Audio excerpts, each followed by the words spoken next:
कलंदर वसे कलंगी तुझे लाल वसे लाली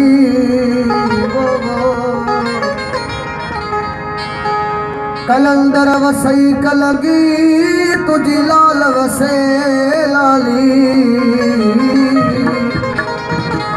असीए बेदार गुनहगार तुझे दर्जा मस्त मलंग मवाली स्वारी न भलाए जो खाली दुल्हा पंजे दरना ओ कलंदर मार कर मोजी अची थी उसे भवे साणी कलंदर मार कर मोजी अची थी से भवे साणी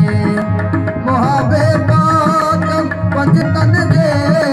मुहाबे पाक पंज तन जे सखी सरदार से गाड़ी कलंदर मार कर मोजी अतिथि से गमे साणी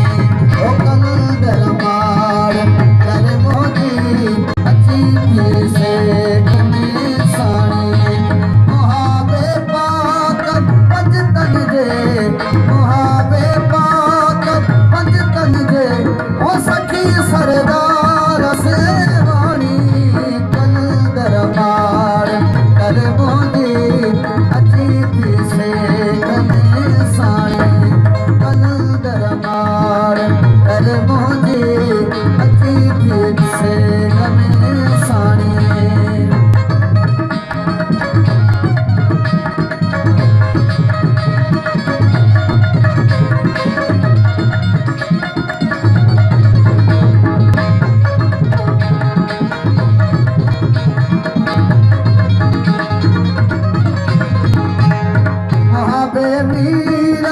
मुरसल जे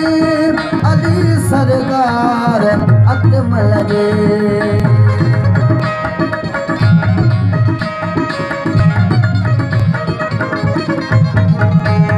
मुहाबे मीरा मुरसल जे अली सरदार अकमल जे शहीद शाह करबल जे वो शहीद शाह करबल जे और सहादे हलीराने कलंदर मार कर मोजी अतिथि से गमे साणी कलंदर लाल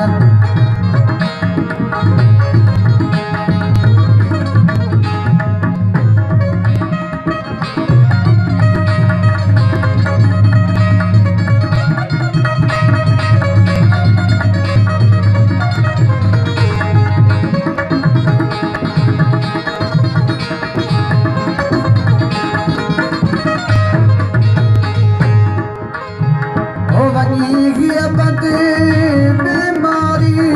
दुखी बेचारी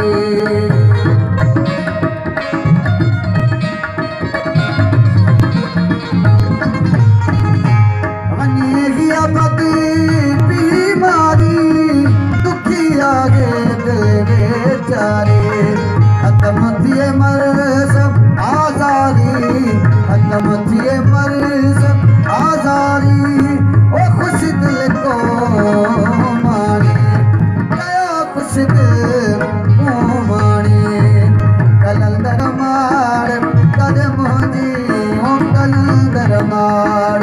कर मोजी अतिथि से गमे साणी अतिथि से गमे साणी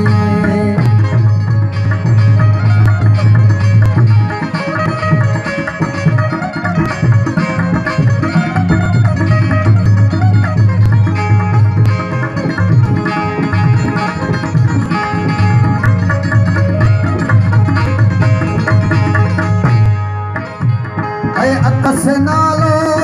दिनल तुझो कयो फाइक फजल पहजो